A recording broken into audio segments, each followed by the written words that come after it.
सवाल ये है, इन भाई ने जो सवाल पूछा ये पूछा है कि जो बच्चे अभी शुरू कर रहे हैं तैयारी, जो अभी बिल्कुल बेसिक से है, जिन्होंने तैयारी कभी नहीं करी, वो कैसे शुरू करें। तो सबसे बेसिक चीज़ क्या है कि आपको सिलेबस पता होना चाहिए कि सिलेबस क्या है। तो सबसे पहले आप क्या करोगे, सिलेबस को ब्रेक डाउन करोगे।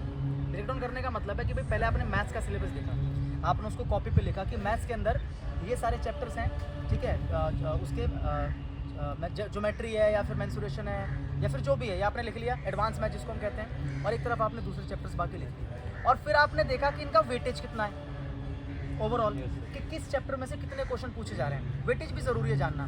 कई बार ऐसा होता है बच्चे एक चैप्टर में इतना टाइम लगा देते हैं लेकिन उससे सवाल आता ही नहीं है, या उससे एक सवाल आता है और बच्चे उसके पीछे अपना पूरा दिमाग ख़राब कर रहे हैं। तो आपको ऐसा नहीं करना, आपको वेटेज देखना है। आपने वेटेज देख लिया, सिलेबस देख लिया, अब आप एक योजना बनाओ कि आप उसको पढ़ोगे कहाँ से। सिलेबस निकाल लिया आपने, अब आप क्या देखोगे कि पढ़ना कहाँ से है। अब वो टीचर कोई भी हो सकता है, आप जिस भी टीचर से पढ़ना चाहते हो, सबसे पहले आप क्या करो, उस टीचर की एक वीडियो आप यूट्यूब पे देखो। क्योंकि मैंने क्या बताया, यूट्यूब आजकल क्या है, प्रमोशन का सोर्स है। यूट्यूब के ऊपर कोई भी टीचर अपना बेस्ट पढ़ाता है, क्यों? ताकि बच्चा उसको देखकर उनके ऐप पे आकर उनका पेड बैच ले सके। इस चीज़ को ध्यान रखना। तो आप यूट्यूब के ऊपर जाओ, जिस भी टीचर से आपको पढ़ना है उनकी आप एक वीडियो देख लो, एक क्लास देख लो। अगर आपको वो क्लास समझ में आ रही है, अगर आपको लग रहा है कि हाँ इनका कंटेंट मेरे को इजीली समझ में आ रहा है, कॉन्सेप्ट समझ में आ रहा है, हो सकता है व्यूज़ कम हो चैनल पे, लेकिन आपको क्या फ़र्क पड़ रहा है, व्यूज़ कम है तो क्या आप ये देखकर छोड़ दो क्या रेस के तो व्यूज़ ही कम है, ये क्या पढ़ाएगा? ऐसा होता है क्या? आपको समझ में आना चाहिए, चाहे व्यूज़ कम ही क्यों ना हो। एक के व्यूज़ ज़्यादा हैं लेकिन आपको समझ में नहीं आया तो क्या आप पढ़ोगे वहाँ से? तो टीचर को व्यूज़ से मत आंको, उसके कंटेंट से आंको, कंटेंट कितना तगड़ा है उसका और आपको कितना अच्छा समझ में आ रहा है। अब सबसे पहले आपका काम होना चाहिए कि आपने क्या किया, पूरा सिलेबस देख लिया, आपने सिलेबस को वहाँ से कवर कर लिया। करना कैसे समझाता हूँ, डिटेल में समझाता हूँ।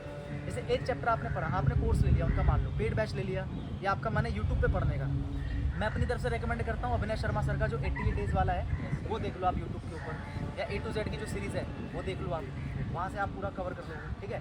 तो आप सबसे पहले क्या करो, एक चैप्टर आपने खत्म कर लिया, मान लो जो मैंने किया मैं वही बता रहा हूँ, ठीक चलेगा ना?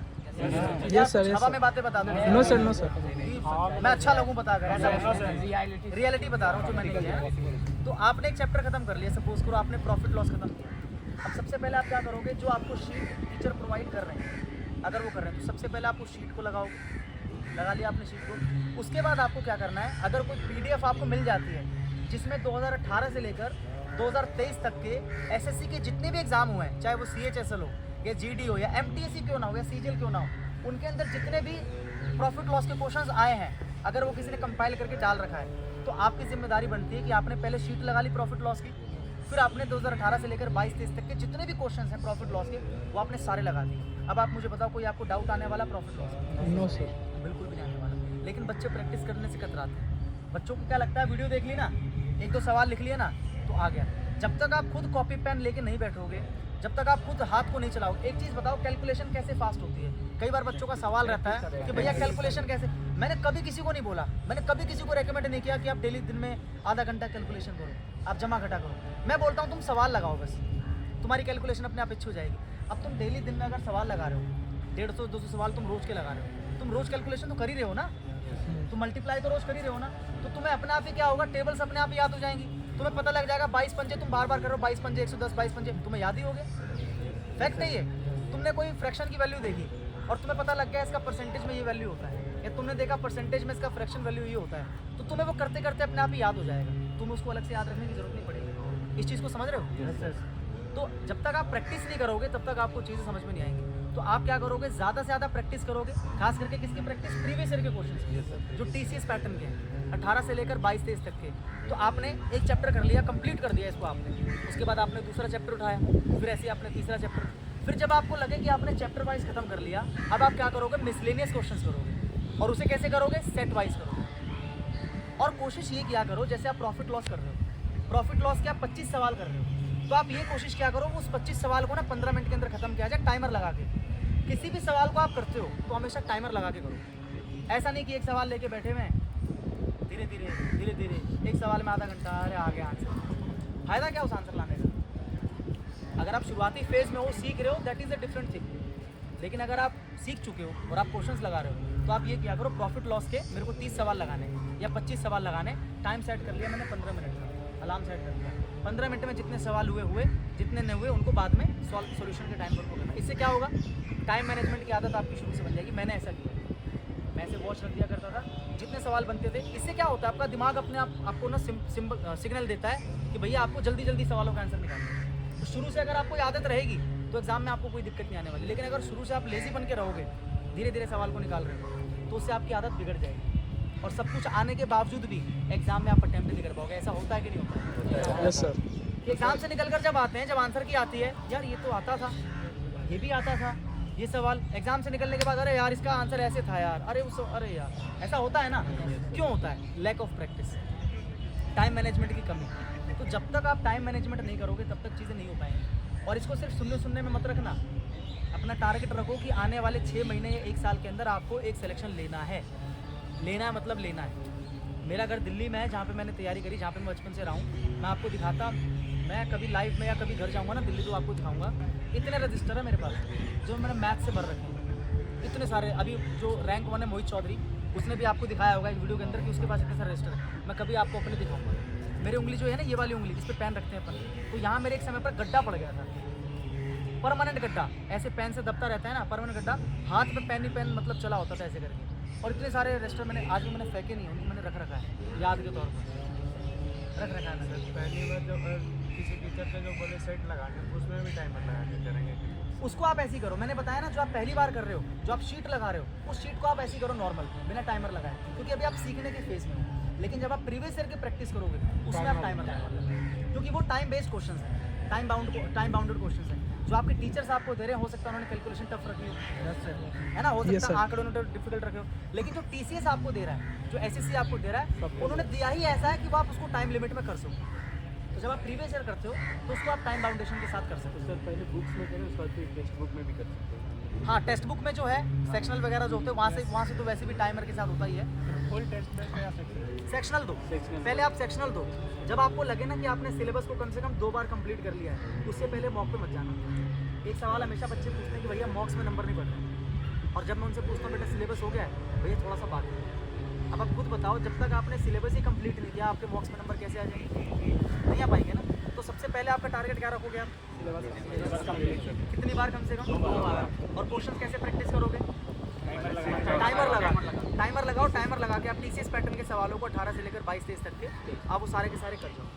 टीचर और कुछ प्रॉपर से रिकमेंड करते हैं कि डे 1 से मॉक लेकर प्रैक्टिस करना। नहीं, देखो वो रिकमेंड करते हैं, हो सकता है वो उनकी स्ट्रेटजी हो। मैंने नहीं दिया डे 1 से मॉक, मैंने मॉक तभी दिया जब मुझे लगा मैं उसके लिए तैयार हूँ। आप अंडर कॉन्फिडेंट क्यों हो रहे हो? अपने आप को अंडर कॉन्फिडेंट क्यों कर रहे हो? देखो डे 1 से मॉक देने का एक रीज़न वो बताते हैं, जो मैं आपको बताता हूँ। अगर आपको अपने आप को जानना है कि आप इस समय कहाँ स्टैंड कर रहे हो, है ना, आपको कितना आ रहा है, कितना नहीं आ रहा, तो आप एक मॉक दे के देखिए। मॉक वो देते हैं स्टार्टिंग में जिनको देखना होता है कि एग्जैक्टली एग्जाम में क्या पूछा जा रहा है, वो मॉक देते हैं। लेकिन मेरी रिकमेंडेशन अगर आप मानोगे तो मैं आपको कहूँगा शुरू से आप मॉक पढ़ लो, सिलेबस को आप कंप्लीट कर लो कम से कम एक बार। आप सवालों को अच्छी तरीके से प्रैक्टिस कर जाओ, सिर्फ मैथ्स ही नहीं, इंग्लिश की भी, GS की भी, सबके ऊपर सेम चीज़ अप्लाई होती है। जब आपको लगे सारी चीज़ें कर ली आपने, उसके बाद आप अगर मॉक देते हो तो उसका आपको मज़ा भी आएगा और आप कॉन्फिडेंट भी फील करोगे। शुरुआत में हो सकता है कि आपके मार्क्स ना आए मॉक्स के अंदर, लेकिन जैसे जैसे आप उसको एनालाइज करते जाओगे, एनालिसिस करोगे जैसे जैसे आप कि मेरी यहाँ पर कमी है, यहाँ पर कमी है, वैसे वैसे क्या होगा आपको पता लगता जाएगा अपनी कमियों के बारे में, और धीरे धीरे करके इम्प्रूवमेंट आती जाएगी। मैंने भी इसी तरीके से किया है। शुरुआत के मॉक्स में मेरे कम नंबर आते थे, फिर मैंने देखा कमी कहाँ पर है। इंग्लिश में तो मेरे नंबर आ ही जाते थे, मैंने कमी देखा मैथ्स के अंदर कमी आ रही है, पर्टिकुलर इस वाले चैप्टर में कमी आ रही है। अब मैं उस चैप्टर को दोबारा से कवर करता हूँ, एक बार दोबारा से लगाया। मॉक करने से कोई चैप्टर ऐसा होता है जो नहीं पढ़े होते वो भी क्लियर हो जाता है, क्वेश्चन लगाने। हाँ, क्वेश्चन लगाने से कई बार ऐसा होता है कॉन्सेप्ट की क्लियरिटी आ जाती है, लेकिन ऐसा नहीं है कि उसके सारे टाइप्स आपको आ जाएंगे, ऐसा भी नहीं है। कॉन्सेप्ट मतलब एक सवाल आपको आ गया सब कुछ, लेकिन ऐसा नहीं कि आपको सब आ जाए। रीजनिंग का तो मैं कहता हूँ कि रीजनिंग अगर आप मॉक से भी करते रहते हो 1-1.5 महीना 2 महीना, तो रीजनिंग को किया जा सकता है। रीजनिंग एक ऐसी चीज़ है जो अगर आप मॉक से भी करते हो ना शुरू से डे 1 से, क्योंकि रीजनिंग में बताऊँ मैंने डे 1 से मॉक से ही किया। उस समय किताब के फॉर्म में मॉक्स आते थे, तो मैंने डे 1 से मॉक से किया। रीजनिंग को चैप्टर वाइज करना चाहिए मेरे हिसाब से, लेकिन अगर आप मॉक से भी कर रहे हो, अगर आप उसको सोल्यूशन अच्छी तरीके से कर रहे हो उसका, तो रीजनिंग एक ऐसा सब्जेक्ट है जिसको आप कर सकते हो, मॉक प्लस उसका सोल्यूशन, ये हो जाएगा। इंग्लिश का तैयारी करेंगे। हाँ, अब इंग्लिश के बाद मैथ्स का समझ में आ गया आपको समझ में आया? प्रॉब्लम है सर, पढ़ते पीछे वाला भूलते जाते हैं, दूसरे चैप्टर में जैसे शिफ्ट करते हैं फिर पीछे कभी भूल जाते हैं। इसका इसमें मैथ्स में अच्छा, और कितनों के सारी दिक्कत आती है कि भाई एक चैप्टर कर लिया लेकिन सर, ऐसा लगता है कि भूल गए। मेरा भी वही है। बताओ। जो भैया ने पूछा। या मतलब एक कर लिया लेकिन ऐसा लगता है पिछला भूल गए? हाँ सर, यही होता है। तो आपने कभी सोचने की कोशिश करी कि ऐसा क्यों हो रहा है? आदित्य रंजन सर बोले ना सर कि 5 दिन पर 2 दिन रिवीजन। ये तो होना ही चाहिए, रिवीजन का कॉन्सेप्ट तो जरूरी है, लेकिन कभी आपने सोचा कि जब आप एडवांस मैथ्स पे पहुंचे तो आप अरिथमेटिक भूल गए, आपको ऐसा लग रहा है? Yes sir. असल में आप भूले नहीं हो, वो कहीं ना कहीं आपके सबकॉन्शियस माइंड में है। बस क्या है कि आप इतने समय से प्रैक्टिस नहीं कर रहे हो, वो फील होता है सर कि वो मतलब फील, हाँ एग्जैक्टली। ह्यूमन साइकोलॉजी ऐसे काम करती है कि जब आप किसी चीज़ की प्रैक्टिस में नहीं होती तो आपको ऐसा लगता है कि आप भूल गए हो, लेकिन असल में क्या है, आप भूले नहीं, वो चीज़ आपको याद है। बस क्या होगा, जब आप उसकी दोबारा से प्रैक्टिस करना शुरू करोगे तो आपको ऐसा लगेगा कि हाँ हो रहा है। तो उसका सोल्यूशन ये है ना कि जैसे आपको लग रहा है कि आप भूल रहे हो, तो उस चैप्टर को तुरंत उठा लो, उसके 4-5 सवाल लगा के देख लो, अपने आप ही पता लग जाएगा कि मैं भूला था या सिर्फ मुझे लग रहा था कि मैं भूला था। हो गया सोल्यूशन? Yes sir. इंग्लिश के बारे में सर इंग्लिश में देखो, इंग्लिश में मैंने बहुत स्ट्रेटेजी बताई है और मैं बिल्कुल टू द पॉइंट बात करता हूँ। मेरे मैथ में जैसे कि मैथ में प्रीवियस ईयर में क्लासेस के टीचर थे धर्म सर, वो भी मैं सीजीएल का और एलडीसी का सारा प्रीवियस ईयर सिर्फ मैथ में वो करवाएंगे। मैराथन है उसका सारा, वो 40 सेट का है, 40 सेट सीजीएल में है और 40 या 60 के अलावा CHSL वाला है। तो हम मैथ का उससे कर रहे हैं, हम टेक्स्ट बुक से भी लगा रहे हैं। टेक्स्ट बुक में क्या होता है कि बहुत सारा कॉन्सेप्ट क्लियर नहीं होता है। जब हम वो धर्म सर से कर रहे हैं तो उनसे क्या होता है कि उनका पढ़ाने का टीचिंग स्टाइल राकेश सर से सेम टू सेम मैथ कर रहा है। हम राकेश सर से ऑलरेडी मैथ खत्म कर चुके हैं ऑनलाइन में। उससे क्या होता है, मैथ जब हम उन सर से यूट्यूब के थ्रू कर रहे हैं तो वो मतलब फ्री पढ़ाएँ, तो उससे क्या होता है, एक जो टेस्ट में जो देते हैं, हालांकि वो टेक्स्ट बुक पे भी है, लेकिन मैथ वहाँ पे ज़्यादा हमसे क्लियर हो रहा है और कॉन्सेप्ट भी और प्लस फार्मूला भी लिखवा देते हैं। तो जहाँ से ज़्यादा क्लियर हो रहा है वहाँ से कर सकते हो, जहाँ से आपको लग रहा है कि ज़्यादा क्लियर हो रहा है वहाँ से करो, और प्लस प्रीवियस ईयर के क्वेश्चन तो आप लगा ही रहे होगी, तो वो आप लगाओ। अरे धन्यवाद भाई। और सर एक बार अगर सिलेबस कंप्लीट हो जाए तो सर नेक्स्ट टाइप क्वेश्चन लगाएं या फिर से दोबारा चैप्टर वाइज? सिलेबस वही मैं बता रहा था कि जब सिलेबस आपका कंप्लीट हो गया ना, उसके बाद आप मिसलेनियस क्वेश्चंस लगाओ, सेट वाइज लगाओ, 25-25 सवालों को जो सेट होता है कि जितना मतलब टाइप वाइज हम लोग मारते हैं उतना रिपीटेड क्वेश्चन आते रहता है, लेकिन कुछ क्वेश्चन नहीं आता है, वो भी भूल जाते हैं। इसका एक रीज़न बताता हूँ। जैसे आप मान लो अभी आप टाइप वाइज प्रैक्टिस कर रहे हो या आप चैप्टर वाइज प्रैक्टिस कर रहे हो, तो जब आप एकदम से अपने आप को सेट पे शिफ्ट करोगे ना तो वहाँ पर आपको दिक्कत आएगी। देखो होता क्या है, जब आप चैप्टर की प्रैक्टिस कर रहे हो तो आपके माइंड में एक चीज़ चल रही है कि प्रॉफिट लॉस ही है। Yes sir. हाँ घूम फिर कर वही निकालना, CP SP प्रॉफिट लॉस बट्टा, घूम फिर के वही निकालना है। लेकिन जब आप मिसलेनियस क्वेश्चन को कर रहे हो तो आपको पहले तो सबसे पहले सवाल को देखकर आपको पहचानना है कि कौन से चैप्टर का है। Yes sir. सबसे बड़ा चैलेंज सबसे पहले पहचानना है, लेकिन इसकी प्रैक्टिस धीरे धीरे हो। अगर आप सोचोगे एकदम से आपने शिफ्ट किया चैप्टर से मिसलेनियस पे और वो एकदम से हो जाएगा तो एकदम से नहीं होगा। अब मिसलेनियस ज़रूरी क्यों है? क्योंकि जो एग्जाम में आता है मिसलेनियस आता है, तो वहाँ पर सबसे पहले क्या होना चाहिए, आपको ये पता लगना चाहिए कि चैप्टर कौन सा है। जब तक आपको पता ही नहीं चैप्टर कौन सा, आप कैसे करोगे बताओ? नहीं कर पाओगे।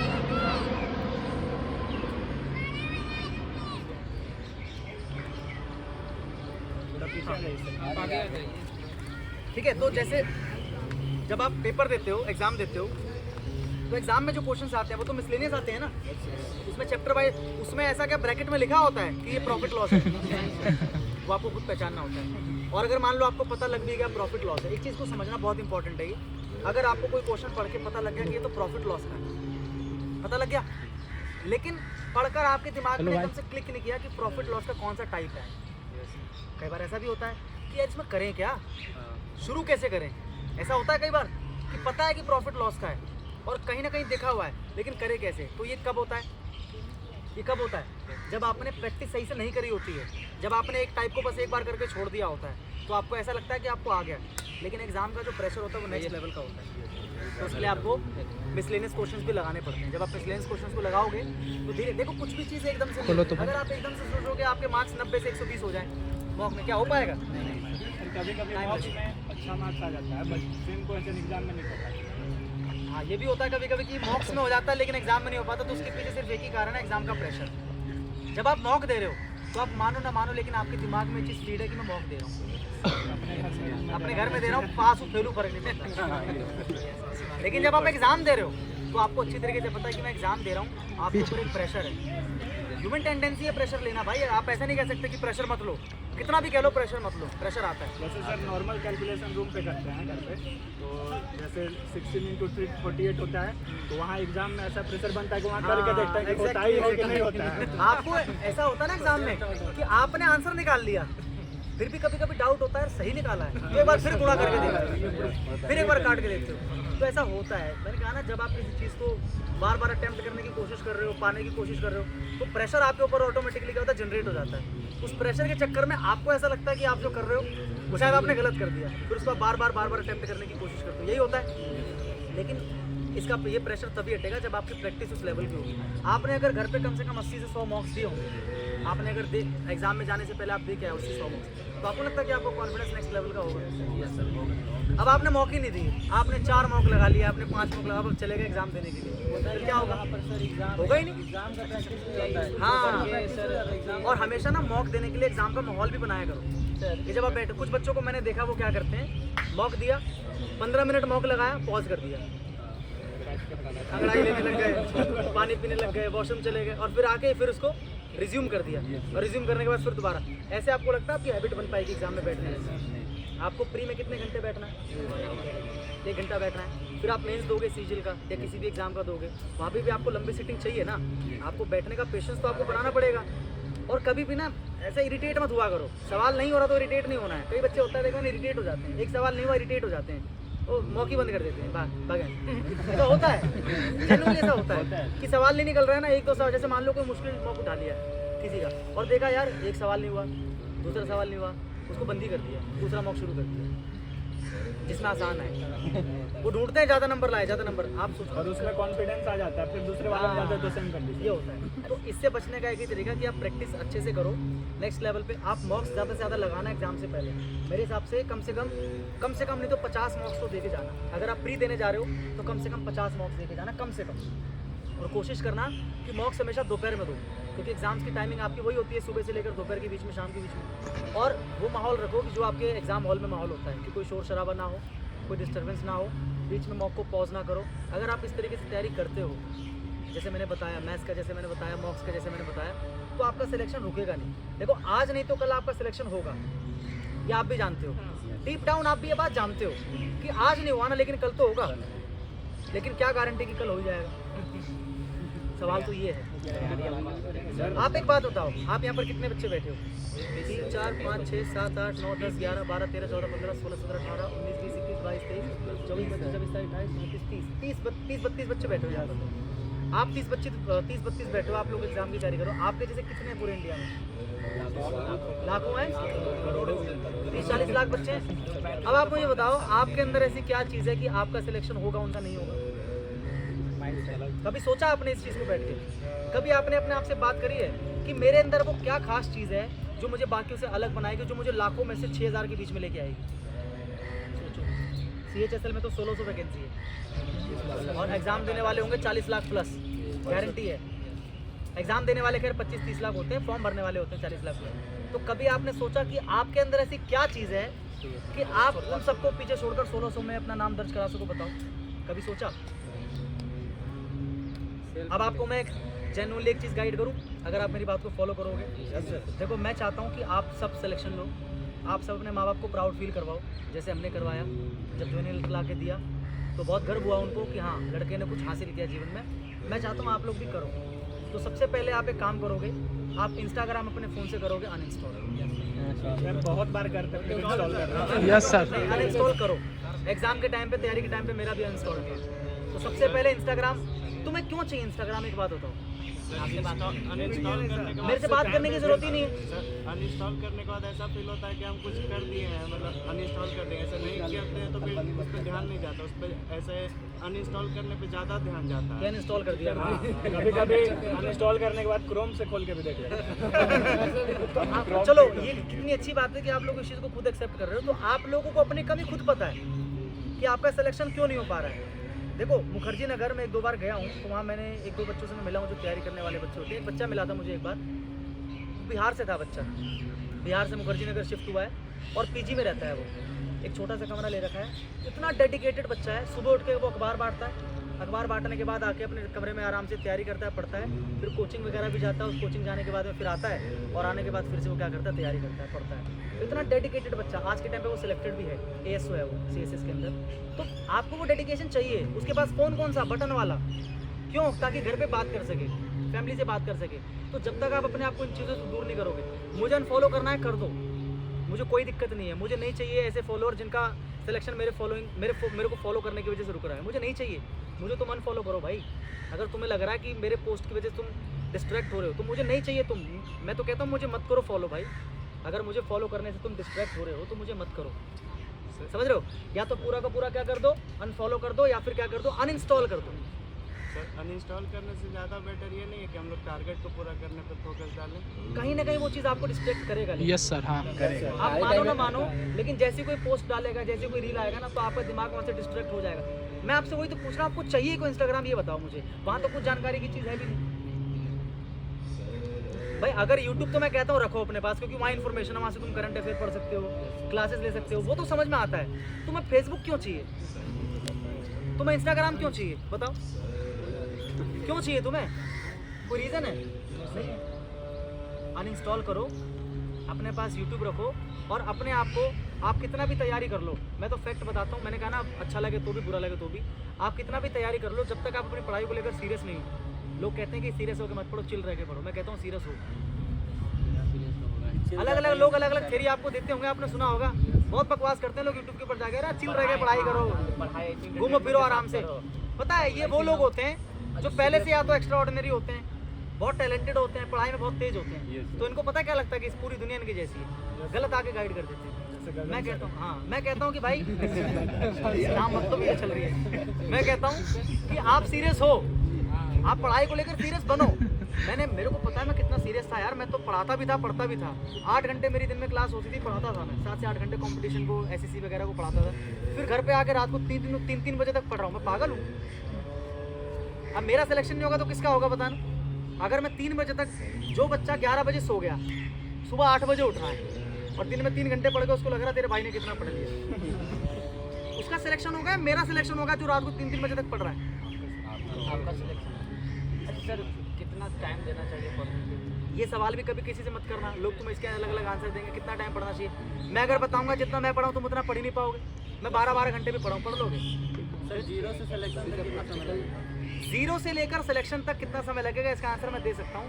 मेरे हिसाब से 9 to 10 मंथ्स, अगर बिल्कुल डेडिकेटेड होकर तैयारी कर रहे हो तो। सिलेबस कंप्लीट करते हुए सर, उसके बाद तुम बिल्कुल ज़ीरो हो, तुम बिल्कुल ज़ीरो, तुम 10 महीने के अंदर सिलेक्शन ले सकते हो। मैंने बताया कब?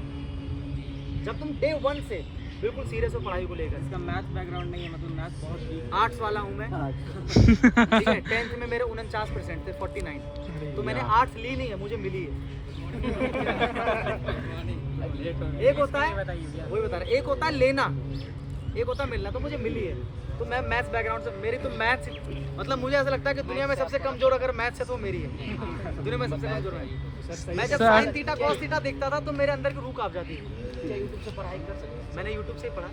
अभिनय शर्मा सर के मैथ्स से मैंने पूरा कवर किया, वहीं से A to Z पढ़ा है मैंने। सर, मैंने किसी का कोई नीतू मैम का वॉल्यूम 1 सफिशिएंट है इंग्लिश के लिए, ग्रामर अच्छा है, बहुत अच्छा है, वो बहुत अच्छी किताब है, लेकिन सफिशिएंट नहीं कहेंगे, क्योंकि उसके अलावा भी आपको प्रीवियस ईयर की वोकैबुलरी करनी पड़ेगी, जिसके लिए आपको किरण लेनी पड़ेगी। किरण का बुक, देखो ब्लैक बुक में कभी किसी को रिकमेंड करता नहीं, उसके पीछे रीजन ये है क्योंकि मैंने कभी वो देखा ही नहीं है, और मैंने ये सुना है कि उसके अंदर बहुत लेंथी चीजें दे रखी हैं। यस सर, हाँ हाँ हाँ। हार्ड वर्ड रहता है उसके। मैं तो देखो, मैं तो वो रिकमेंड करता हूँ जो अच्छा है, जैसे नीतू सिंह वॉल्यूम 1 है इंग्लिश को लेकर, अगर बोलूँ तो वॉल्यूम 1 आप कर सकते हो। सर वो पढ़ के सिलेक्शन हो सकता है ना? सिर्फ वो पढ़ के हो सकता नहीं हो सकता ये गारंटी नहीं है, लेकिन वो पढ़ के सिलेक्शन में आप 90% 80% पहुँच सकते हो। उसके अलावा कुछ देखो, ग्रामर के लिए वो ठीक है, लेकिन उसके अलावा भी कुछ ऐसी चीजें जो आपको अलग से करनी पड़ेगी। मतलब सर प्रीवियस ईयर के क्वेश्चन, वो तो प्रीवियस ईयर का बुक से लगा लेंगे क्वेश्चन, जो वहाँ फंसेगा उसको नोट डाउन कर ग्रामर के लिए सफिशिएंट है, ग्रामर इतना के कह सकता हूँ। इंग्लिश और में वो- कोई बच्चा अगर जीरो वहाँ से स्टार्ट अगर करना चाहे तो अगर कोई बच्चा 0 से शुरू कर रहा है, बिल्कुल शुरू से शुरू कर रहा है, अल्फाबेट और तो उसके लिए सबसे पहले मैंने क्या बताया, जो पहला स्टेप है वो है सिलेबस। इंग्लिश को आप 3 पार्ट में डिवाइड कर सकते हो। पहला आपका हो गया ग्रामर, Vocab, दूसरा आपका हो गया कॉम्प्रिहेंशन, और Editorial, तीसरा आपका हो गया वोकैबुलरी। Vocabulary। अब आपको ढूंढना है साधन कि ग्रामर को कहाँ से करें। कॉम्प्रिहेंशन तो खुद से करता है इंसान, कैसे, रीडिंग करके। आप डेली आधा घंटा रीडिंग को दो। आपको कुछ भी नहीं आता फिर भी आप रीड करो। रीडिंग का तो हैबिट आपके अंदर होनी चाहिए, चाहे आप कोई नोवेल पढ़ रहे हो, कोई भी आप बुक पढ़ रहे हो, कोई भी आप न्यूज़पेपर पढ़ रहे हो, डेली आपको आधा घंटा रीड करना ही है। एक दिन नहीं समझोगे, 2 दिन नहीं समझोगे, 3 दिन नहीं समझोगे, 7वें 8वें दिन 15वें दिन अपने आप ही समझ में आने लग जाएगा। सर इस पे एक क्वेश्चन है कि जैसे मेरा 16-17 इंग्लिश में ना सही हो रहा है, मेन दिक्कत जैसे कंप्रीहेंशन और क्लोज टेस्ट जो होता है ना, उसमें भी हम लगा देते हैं। ऐसा नहीं कि हमको नहीं आ रहा है, प्रीपोजिशन का आता है, वोकैब का आता है, या फिर कोई PQR में लेंदी टाइप आता है, तब भी हम अटेम्प्ट करते हैं। ऐसा नहीं कि हम नहीं छोड़ते हैं, बट उसमें सर 4-5 क्वेश्चन जो कंप्रीहेंशन टॉपिक का रहता है ना 7-8, उसमें सर पूरा एकदम एक्यूरेसी नहीं आ रहा। अच्छा, कॉम्प्रिहेंशन को लेके और भी बच्चों के डाउट होते हैं कि कॉम्प्रिहेंशन पढ़ते हैं लेकिन समझ नहीं आता है। और आजकल आपको पता है SSC ने क्या कर दिया है, SSC ने क्या कर दिया, कॉम्प्रिहेंशन को थोड़ा सा टफ कर दिया है।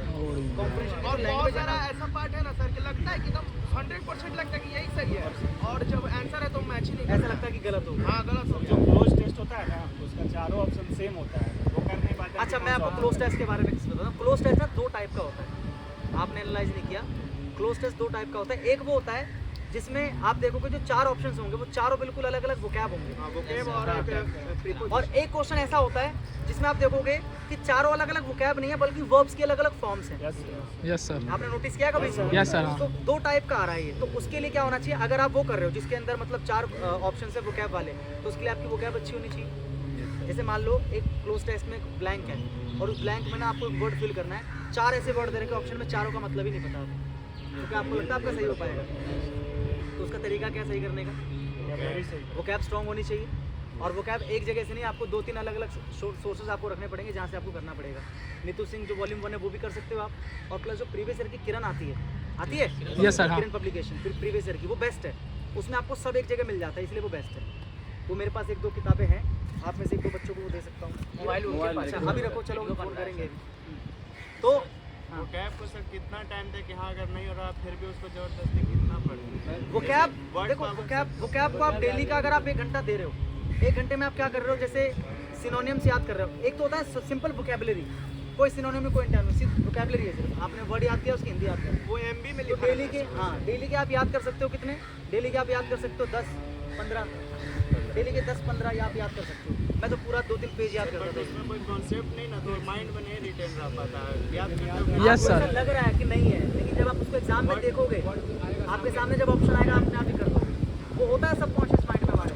और एक तरीका और बताना, आपको लगता है कि भाई कोई वर्ड आपको याद नहीं हो पा रहा, तो जो मेरा तरीका है तो वो आप कर सकते हो। एक छोटा सा पेज ले लो, उसके ऊपर जो वर्ड आपको याद नहीं हो पा रहा, 5-6 वर्ड, उसको लिख दो, पॉकेट में डाल दो, कहीं भी बैठो खाली बैठो, निकाल लो देख लो। दिन में आपने अगर उसको 4-5 बार देख भी लिया ना, हमारा विजुअल इतना मजबूत होता है कि अगर आपने किसी चीज़ को 4 से 5 बार देख लिया, आप उसको भूलोगे। ये तरीका है जो मैं करता था, आप भी कर सकते हो। मुश्किल वर्ड्स होते हैं, ऐसा नहीं कि मैं इंग्लिश पढ़ाता हूँ तो मुझे सब कुछ याद रहता हो, ऐसा नहीं है। कुछ ऐसे वर्ड्स होते थे जो मैं भी देखता था यार ये याद ही नहीं हो रहा है, तो मैं ऐसे लिख के रख लिया करता था। और मैं एक चीज़ में बहुत बिलीव करता हूँ, मैं ना बना के करता था। बना के कैसे, जैसे कोई वर्ड है, मैंने कई बार एग्जाम्पल दिया, PIQUE, इस वर्ड का मैं हमेशा एग्जाम्पल देता हूँ, PIQUE, क्या पढ़ेंगे इसको, पिक, क्या पढ़ेंगे, लेकिन अगर मैं इसको पीकू पढ़ रहा हूँ तो क्या दिक्कत है? Yes sir. कोई PIQUE को अगर मैं पीकू पढ़ रहा हूँ कोई दिक्कत है तुम्हें? मुझे याद होना चाहिए ना, मुझसे कोई नहीं पूछ रहा प्रोनाउंसिएशन के बारे में। अब देखो पीकू से क्या फ़ायदा मिला मुझे, एक मूवी आई पीकू, हाँ उसमें अमिताभ बच्चन कॉन्स्टिपेटेड होता है, कब्जी होती है उसको, तो बार बार अपनी बेटी को आवाज़ मारता है ए पीकू, और पीकू परेशान हो जाती है। तो पीकू का मतलब ही होता है परेशान करना। आप गूगल करो, सर्च करो, पीक का मतलब ही है परेशान करना। अब कभी आप बोलोगे इसको? नहीं, कभी नहीं बोल पाओगे जिंदगी में। एक और वर्ड है CONDONE, क्या पढ़ेंगे इसको? कॉन्डन, कंडोन पढ़ सकते हैं, मैं इसको पढ़ता हूँ कॉन्डोन। क्या पढ़ूंगा? अब याद करने का तरीका बताता हूँ। मैं गया ग्रुप के अंदर, बंदूक लेके गया मैं, हाँ भाई कौन है तुम में से डॉन, कौन है डॉन, कौन है डॉन? तो सामने से एक बंदा बोल रहा है भाई माफ़ कर दे, तो कौन डॉन का मतलब होता है क्षमा मांग। अब इसको भूल के लिखो। वैसे तो सर बहुत सारे, जैसे अब डिसाइफर को हमको याद करना तो सर उसके लिए कैसे बना पाएंगे? अब ये तो आपको खुद बनाना पड़ेगा ना, जब तक आप, मैंने भी तो खुद ही बनाई, कौन सी किताब में लिखा है? उसके लिए आपको टाइम देना पड़ेगा। उसके लिए आपको, जब आपकी मेंटेलिटी उस लेवल तक पहुंच जाएगी ना कि आप वर्ड्स को ऐसे याद कर ले रहे हो, समझ रहे हो? जैसे जीके में भी तो अपन ट्रिक्स याद करते हैं, झार गमछा मित्र पर, ये उन राज्यों के नाम है जहाँ से कर्क रेखा गुजरती है। जी के ट्रिक्स बताता है वो। आप खुद भी, अरे जी के ट्रिक क्यों, आप खुद भी बना सकते हो। ग्रामर में भी सर रूल पे वो मैं कर कहता हूँ सकते हैं। कि विश्व के क्षेत्रफल के मामले में जो बड़े देश हैं उनके नाम याद रखने हैं। मेरा नाम क्या है? रोशन चौधरी, रोशन कुमार चौधरी, RKC। अमिताभ बच्चन अमिताभ, यानी कि RKCABA। रूस, कनाडा, चीन, अमेरिका, ब्राजील, ऑस्ट्रेलिया। खुद बनाए। तो मेरे कहने का सिंपल सा मतलब है कि जो चीज़ें याद नहीं हो रही हैं उनको आप याद कैसे रखोगे? कोई ट्रिक्स बना लो, है ना, निमोनिक्स से याद रखो तो वो चीज़ें याद हो जाएंगी। इतना बड़ा कोई इशू नहीं है। और मैंने क्या कहा, परेशान मत हुआ करो कि याद नहीं हो रहा है, स्कोर नहीं बढ़ रहा है, ये नहीं हो रहा है, वो नहीं हो रहा है। अब जब आप लोग यहाँ से जाओगे, अभी थोड़ी देर में बस 5-10 मिनट में निकल रहे हैं, आप लोग यहाँ से जाओगे तो क्या करोगे? यहाँ से जाने के बाद सबसे पहले आज तो आराम करेंगे, थक गए हैं। जिस दिन पढ़ने का मन ना करे, इंसान है हम लोग, ऐसा होता है, पढ़ने का मन नहीं करा, उस दिन एक मॉक मार लो। औकात नहीं पता चलेगा, कम से कम कुछ तो किया आपने। सपोज आप जिम जाते हो, आप वीक में एक दिन जिम ना जाओ, अगले दिन जाते हो शरीर टूटने लग जाता है। मैं जाता हूँ, मुझे पता है, ऐसा लगता है कि मतलब एक दिन नहीं जाते, गैप कर देते तो अगले दिन जाके थोड़ा सा ऐसा लगता है। वही हमारे ब्रेन का, जब उस चीज़ को आप डेली पढ़ने की आदत डालोगे, एक दिन कुछ नहीं पढ़ोगे तो थोड़ा सा ऐसा लगता है कि यार भूल गए। भूलते नहीं है, आपको ऐसा लगता है कि भूल गए। तो जिस दिन आपका पढ़ने का मन ना करे, कोई दिक्कत नहीं, नेचुरल है, महीने में 1-2 बार ऐसा होता है। उस दिन क्या करो, एक मॉक मार लो, उसके बाद अपना फ्री माइंड से इधर उधर घूम आओ, थोड़ा सा थोड़ी हवा लगेगी ना दिमाग में। एक क्वेश्चन पूछना था, जैसे अभी मेरा घर है ना वो टूट चुका है, तो जब मैं OBC सर्टिफिकेट बना रहा था ना तो उसमें ज़मीन का रसीद मांग रहा था, तो मेरा तो उसमें ज़मीन का रसीद नहीं है, लेकिन उसमें बनाने में दिक्कत हो रहा। तो क्या एड्रेस अगर आधार कार्ड में और वो उसमें चेंज रहेगा तो उससे ज्वाइनिंग के टाइम दिक्कत तो नहीं ना होगा? इसका ID नहीं, उससे कोई दिक्कत नहीं है। आधार कार्ड में तुम्हारे पास 5 ID है, 5वां ID में अलग अलग एड्रेस है, उससे भी कोई फर्क नहीं पड़ता उनको। सिर्फ उसमें डेट ऑफ बर्थ नाम ये चेंज उसमें नहीं? सिर्फ मेन जो वो देखते हैं DV के टाइम पे, वो देखते हैं कि ID आपकी नाम की है, मतलब आपका नाम है, आपका डेट ऑफ बर्थ, बस वो 2 और आपके पिताजी का नाम, बस वो 3 चीज़ देखते हैं। मेरे तो सारे ID पे अलग अलग एड्रेस है, उससे उनको कोई फर्क नहीं पड़ता। भाई एक किराएदार है, वो आज इस मकान में है, 6 महीने बाद उस मकान में है, एड्रेस चेंज करा लिया उसने, उसमें क्या। और पूछ रहे सर डॉक्यूमेंट DV के समय क्या क्या डॉक्यूमेंट खोजता है सर? ये तो बात का विषय हो गया सर, थोड़ा सा नर्वसनेस रहते हैं इस चीज़ को नहीं, लेकर। कोई नर्वस नहीं होना उसके चक्कर में। मेरे को भी कई लोगों ने डरा दिया था। मेरे क्या था ना, 12th का जो सर्टिफिकेट है उस पर क्या था, मेरे पिताजी का नाम शिवनाथ चौधरी में ना O था, CHOU, मैं जनरल कैटेगरी से हूँ, OU था, और मेरे नाम में AU है, और बाकी हर जगह पापा का नाम AU है चौधरी, बस एक जगह क्या था OU। तो मुझे भी डर लगता था बहुत, जैसे इनका सवाल है यार DV के टाइम पे बाहर ना हो जाए, ये ना हो जाऊँ। कुछ नहीं होता, एक एफिडेविट बनाना होता है, उसमें आपको राजीनामा देना होता है कि ये दोनों व्यक्ति एक ही हैं, CHOU वाला, CHAU वाला, और मैं इसकी पूरी पुष्टि करता हूँ, मैं इसकी पूरी जिम्मेदारी लेता हूँ। आप वो एफिडेविट दे दो, कोई दिक्कत आई। और एड्रेस चेंज रहेगा तो उसमें हाफिडेविट नहीं ना बनाना कुछ रहेगा? नहीं करना उसके, कोई एफिडेविट नहीं बनाना है। आप अभी इंग्लिश के बारे में बताए ना, वो ग्रामर बताए, वो वोकैबुलरी, वो कंप्रीहेंशन बताएं इसके बाद। हाँ, ग्रामर कहाँ से करोगे? नीतू मैम से बताया, बहुत नीतू नहीं, नीतू। अगर आपको लगता है कि बुक से मुझे लगा कोई नए टीचर आए,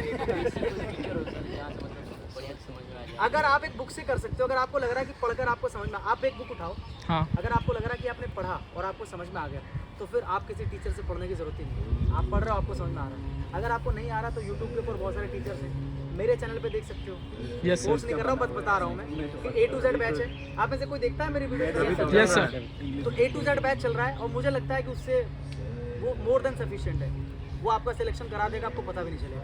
इतना कॉन्फिडेंस सर, मैं कह सकता हूँ। तो एग्जाम में एक चैप्टर होता है ना कि उससे क्वेश्चन सबसे ज़्यादा आता है, तो वो कौन से इंपॉर्टेंट वो इंपॉर्टेंट ऐसा है, देखो, एक तो कुछ ऐसे चैप्टर्स हैं जो कि बहुत इंपॉर्टेंट है, जिस पर आपको बहुत फोकस करना है। एक उसमें से आपका हो गया एडजेक्टिव हो गया, ठीक है, एक आपका एडवर्ब हो गया, एक आपका वर्ब हो गया, एक आपका हो गया कंडीशनल सेंटेंस, एक आपका हो गया कंजंक्शन।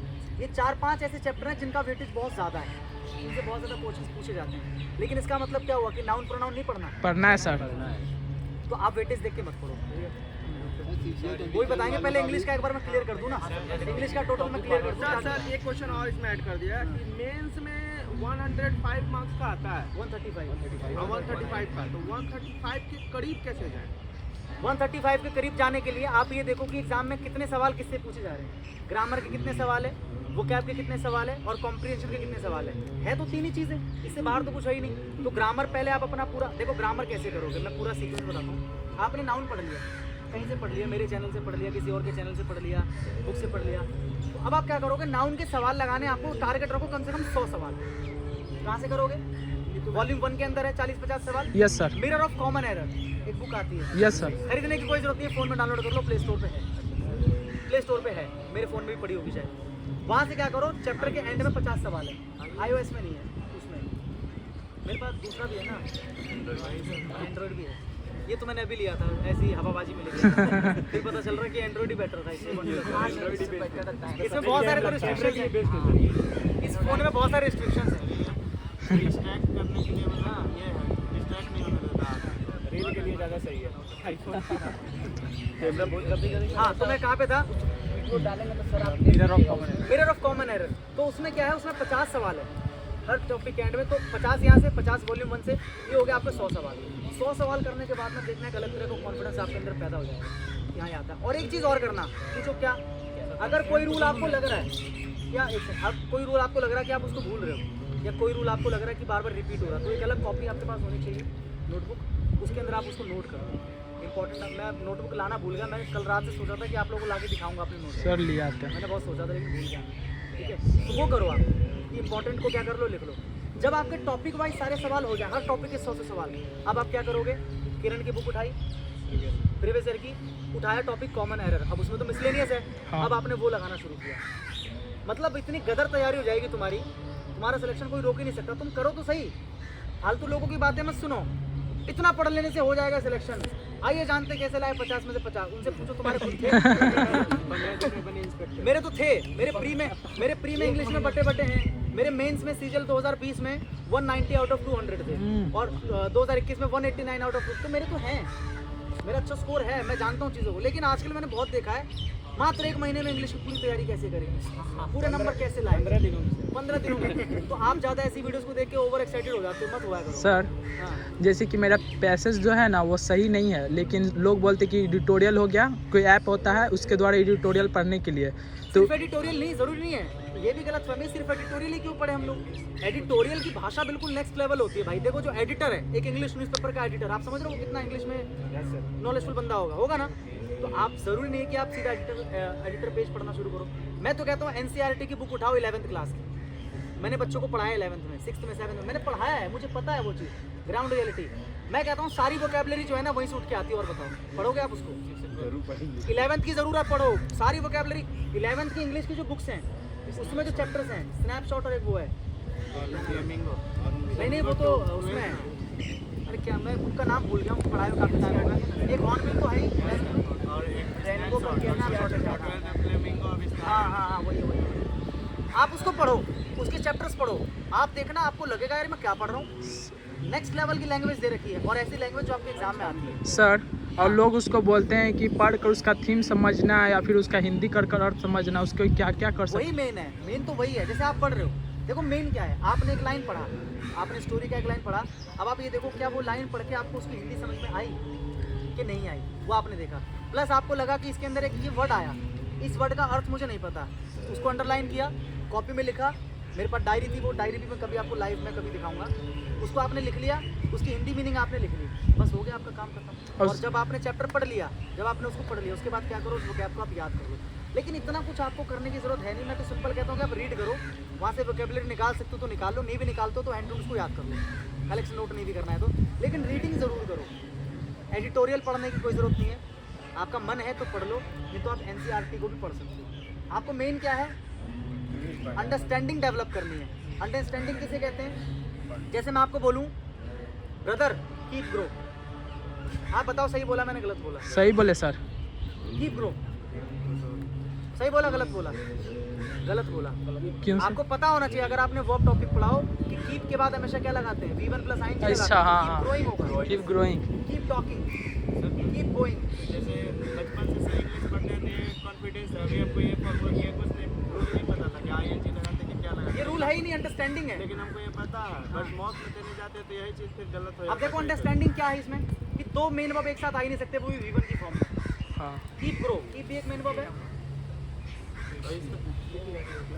और ग्रो भी एक मेन वर्ब है, तो दोनों एक साथ, तो इसको बोलते हैं बेसिक अंडरस्टैंडिंग डेवलप करना। जिस दिन आपके अंदर बेसिक कोई नहीं बोलता, ग्रामर पढ़ने जाते हैं तो लगता लगता है कि ये तो पहले से हमको पता था, बट फिर वो भूल जाते हैं। ऐसा होता है वो डर ही तो खत्म करना है, सारी बात वही तो है। सर जिस दिन वो डर खत्म हो गया उस दिन तो फिर सिलेक्शन ही हो जाएगा।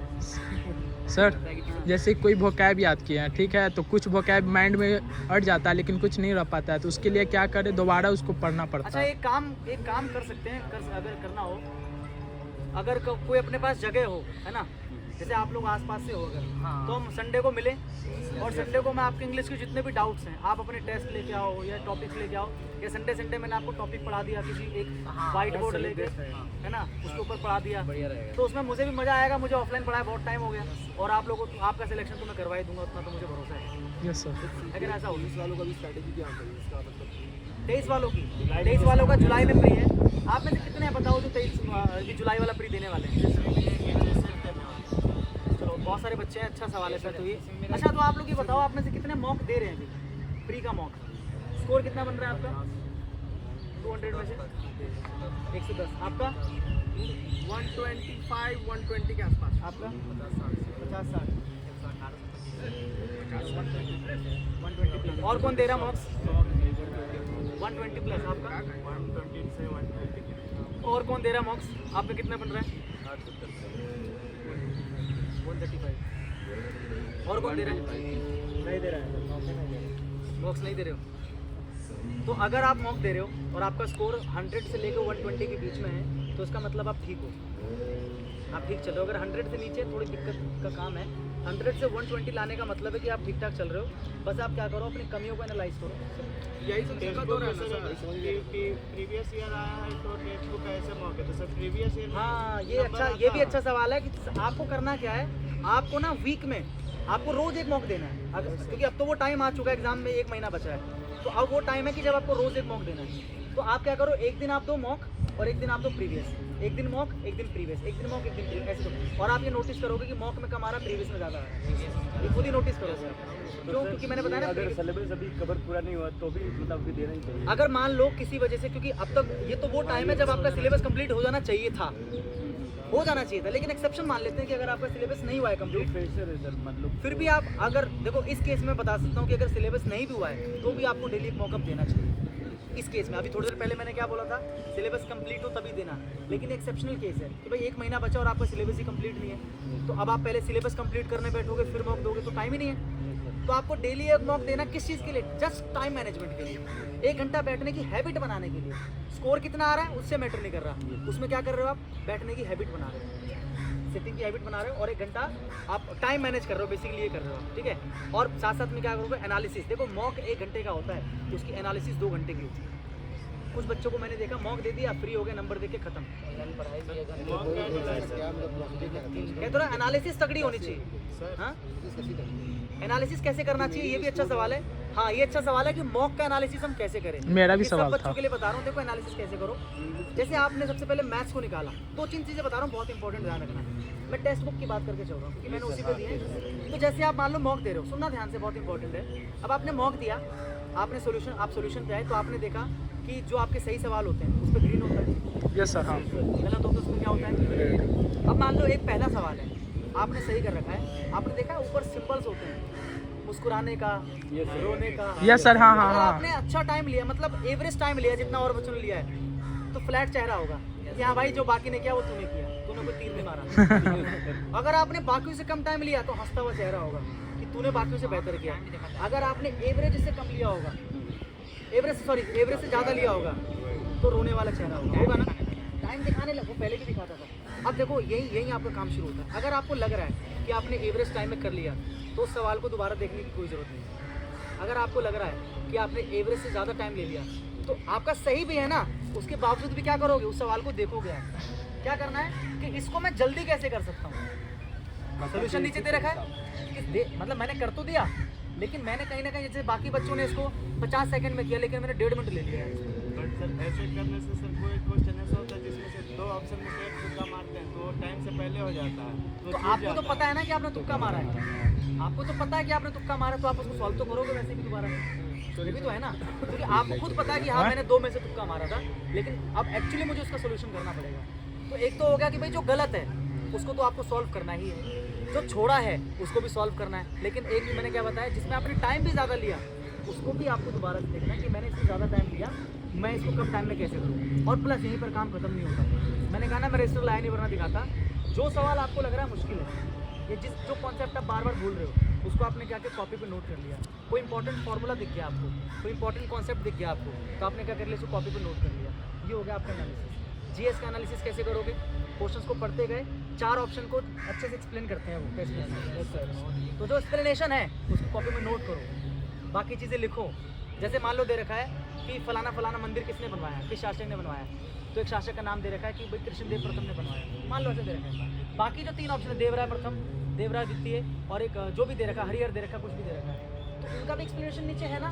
उनके बारे में कौन पढ़ेगा, तुम पढ़ो। उनके बारे में एक्सप्लेनेशन है कि भाई देवराय प्रथम के काल में ये आया था, एक अब्दुल रज़ाक आया था कोई, है ना, ऐसे ऐसे। तो जो एक्सप्लेनेशन है उसको भी आपको याद मिल भी जाता है। और सबसे अच्छी बात क्या है ना, कि एक्सप्लेनेशन आपको वहाँ से इतना मिल जाएगा कि आपको मतलब वहाँ से सफिशिएंट आपको लगेगा कि मैं अच्छा पढ़ रहा हूँ। जैसे कोई साइंस का क्वेश्चन आया कि इस वाले फल में कौन सा विटामिन होता है, अब 4 ऑप्शन आ गए विटामिन के, अब देखना नीचे चारों विटामिन को एक्सप्लेन कर रहा है, इतना अच्छा एक्सप्लेन कर रहा था। लेकिन बच्चा क्या कर रहा है, उसको छोड़ के आगे बढ़ रहा है। वो आपकी जो कॉपी बनेगी ना दोस्त, वो मिसलेनियस बन जाएगी जीएस की, उसमें आपकी साइंस भी है, ज्योग्राफी भी है। समझ रहे हो कितना तगड़ा, खुद के एक्सपीरियंस की भी चीज़ है। मैंने ये मैं अपने एग्जाम से एक दिन पहले उस रजिस्टर को रिवाइज करके गया हूँ, 7 से 8 सवाल डायरेक्ट फंसे मेरे एग्जाम में। और बताओ वो चीज़ इतनी खतरनाक होती थी, वो मिसलेनियस है जो आपने नोट किया है, अरेंज करके लिखना है, ऐसे ही लिखते जाओ, ऐसे लिखते जाओ और चीज़ों को हाईलाइट करते जाओ समय समय पर। सब्जेक्ट वाइज कर सकते हैं। क्यों करना है, मिसलेनियस रखो ना आप उसको, ताकि मिसलेनियस प्रैक्टिस आप आराम से कर सको। वो नहीं बोलते जैसे जीके को अलग, हाँ वो तो अलग रखा, जीएस की कॉपी अलग होनी चाहिए, इंग्लिश के अलग, मैथ्स के अलग, प्रीवियस ईयर दोनों को मिक्स करके लिखो, उससे कोई फर्क नहीं पड़ता। सर दोनों का जो वो आप लिख रहे हो ना, बहुत प्रॉफिट मिलेगा इससे आपको। लूसेंट और प्रीवियस ईयर की या तो घटना चक्र या तो प्रीवियस ईयर की जो किरण पब्लिकेशन की आती है, उन दोनों में से कोई ले सकते हो। ठीक है, तो ये मैंने बता दिया, आप लोग भी करो, सर। जो घर बैठे बच्चे हैं, है ना, ये इस तरीके से करो। वीडियो बंद कर दो।